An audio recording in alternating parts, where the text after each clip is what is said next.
So first question, ano po ang DOH Cancer Assistance Fund or CAF? At ano po ang pangunahing layunin nito? So, ang Cancer Assistance Fund natin ko ay isa siya sa tinatawag natin support program initiatives ng Department of Health. So, kasama ng CAF ang Medicines Access Program natin sa cancer, but that's another story.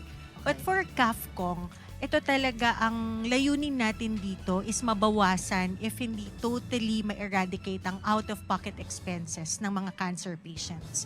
So, kino-cover nito ang diagnostics, therapeutic procedures, kagaya ng pinag-usapan natin kanina, dialysis, PET scan, CT scan, yung lahat ng labs na kailangan ng cancer patients. Kino-cover din dito ang cancer screening and early diagnosis. And pinaka-importante kong yung indirect costs of treatment. So, some of our hospitals maintains yung halfway houses.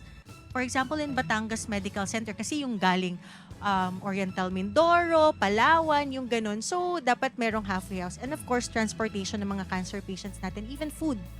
Kino-cover actually ng Cancer Assistance Fund. So, this complements yung isang line item natin kong on medicines, which is the prevention and control of non-communicable disease, na puro naman po yun mga gamot Mga for cancer. medicines. Yes. So pwedeng pagsamahin yung cancer medicines and then CAF fund pa Yes. para tulungan isang cancer patient. Yes.